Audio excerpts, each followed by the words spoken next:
The death of the old identity. Why true awakening defies social approval.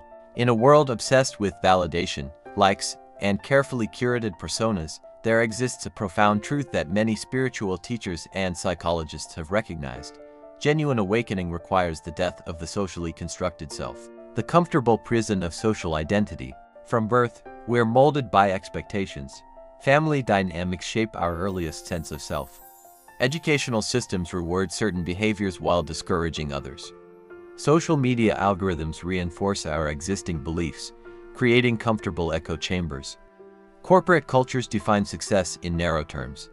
Religious institutions offer prepackaged moral frameworks. These forces don't merely influence us, they become us. The I we so fiercely defend is largely a collection of adopted values, beliefs, and behaviors designed to win approval from others. Why society fears the truly awakened. Society functions through predictability. Systems rely on individuals playing their assigned roles, fulfilling expected functions, and pursuing approved goals. This creates a fundamental tension. Society needs conformity to maintain order and function efficiently. Authentic awakening demands nonconformity as you shed conditioned patterns. When you begin questioning foundational assumptions about who you are, what success means, or how life should be lived, you become dangerous not to physical safety, but to the psychological security of those still identified with their social roles. The necessary death. Awakening isn't merely adding new knowledge or skills to your existing identity. It requires something far more radical, the willingness to let parts of your identity die. This death isn't just metaphorical. Neurologically, it involves allowing neural pathways tied to old patterns and self-concepts to weaken while forming new connections. Psychologically, it means facing the terror of ego dissolution moments where who you thought you were dissolves, leaving only awareness itself. Some signs you're experiencing this identity death include feeling like an imposter in roles you once identified with completely, experiencing sudden disinterest in goals that once defined your life, finding yourself unable to engage in social performances that once came naturally, noticing how your speech and behavior change dramatically in different contexts, feeling both more alone and more connected simultaneously. The paradox of approval. Here lies the central paradox. The more genuinely awakened you become, the less you fit into the approved categories and paths. This doesn't mean awakened people are necessarily rebels or revolutionaries in the external sense. Some may appear quite conventional. The difference lies in their relationship to their actions and roles. They perform social functions without being defined by them. At the same time, truly awakened individuals rarely become spiritual celebrities or recognized authorities precisely because 1. They're less motivated by external validation. 2. Their message often contradicts what spiritual consumers want to hear. 3.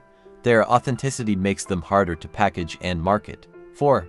They refuse to offer simple formulas or 10-step plans for enlightenment. Finding your authentic path. The journey beyond social identity isn't about rejection for its own sake or adopting a new, more spiritual identity that simply swaps one form of social approval for another.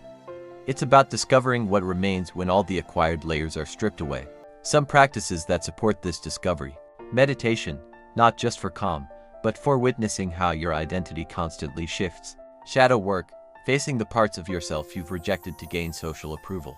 Voluntary discomfort, intentionally placing yourself in situations where you can't rely on social scripts. Creative expression, using art to bypass the censoring mind and access deeper truths. Authentic relating, practicing communication that prioritizes truth over comfort. The gift of not fitting in. Those experiencing the death of their old identity often report profound loneliness. Former friends may feel like strangers. Family gatherings can become exercises in translation between different realities. Career success may feel hollow. Yet alongside this isolation comes an unexpected gift, genuine connection. When you're no longer performing a role or seeking approval, you become available for authentic relationships based on mutual recognition rather than mutual reinforcement of illusions. Conclusion. Beyond approval and rejection. The ultimate freedom isn't found in either conformity or rebellion, both are reactions to social expectations. True liberation comes when social approval becomes irrelevant to your sense of worth and purpose. In that space beyond the need for validation, you discover something revolutionary. You are never actually the limited identity you so carefully constructed and defended. You are the awareness in which all identities arise and dissolve. And paradoxically, it's only from this place beyond the need for society's approval that you can offer your most genuine gifts to society itself.